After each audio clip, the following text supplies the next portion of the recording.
The story begins with Samuel Shepheard of Preston Capes, Northamptonshire, a former merchant seaman who, in 1842, had been thrown off his ship on a charge of mutiny and in that way landed up in Egypt.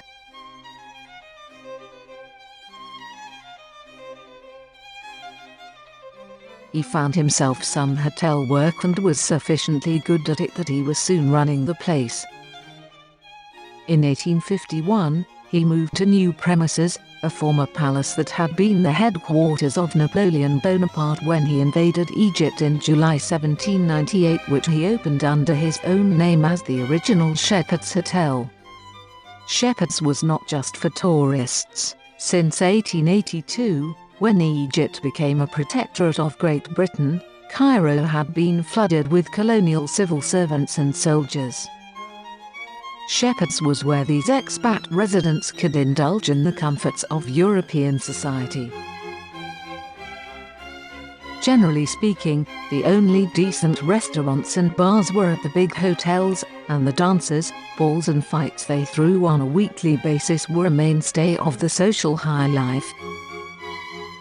In 1890, Samuel Shepheard's successors had the entire place torn down and replaced by a far larger building.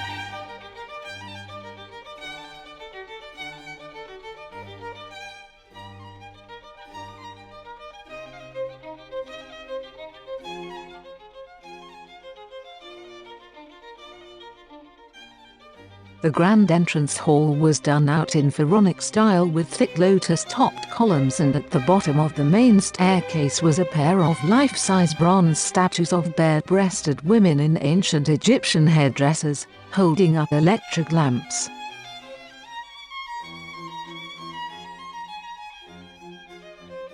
Off the hall, there was reading, drawing and music rooms carpeted with plush Persian rugs.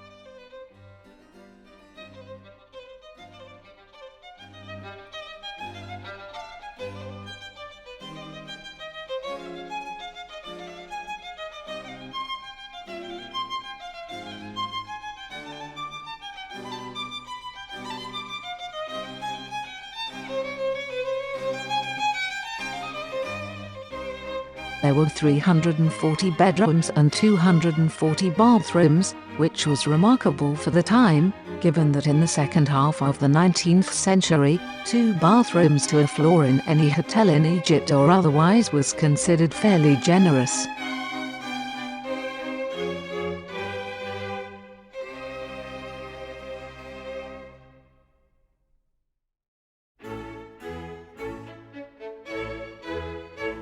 There was a restaurant decorated like a Fabergé egg, with painted ceilings, columns patterned with green diamonds and multicolored lamps. A palm garden at the back had wandering pelicans and flamingos.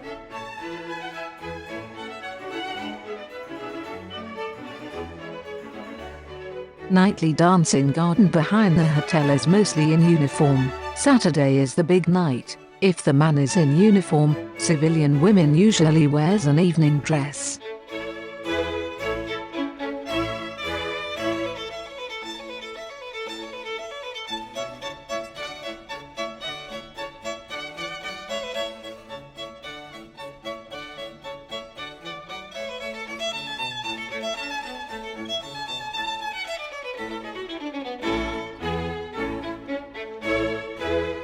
Besides the terrace, and the dances and balls, the other great contribution Shepheard's made to Cairo's social scene was the American bar. In accordance with its self-image as a gentleman's club, the bar was men only, women were allowed in on just one day each year.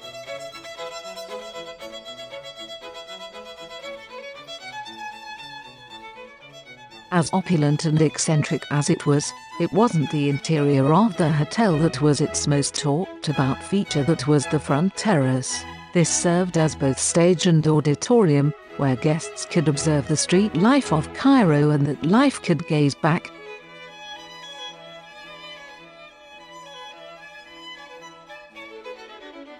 It was some show. Gathered on the pavement out front would be colorfully attired dragomans, who were guides for hire, and sellers of every kind of inessential object from postcards and fake antiquities to potted palms and furniture, live boa constrictors and leopards.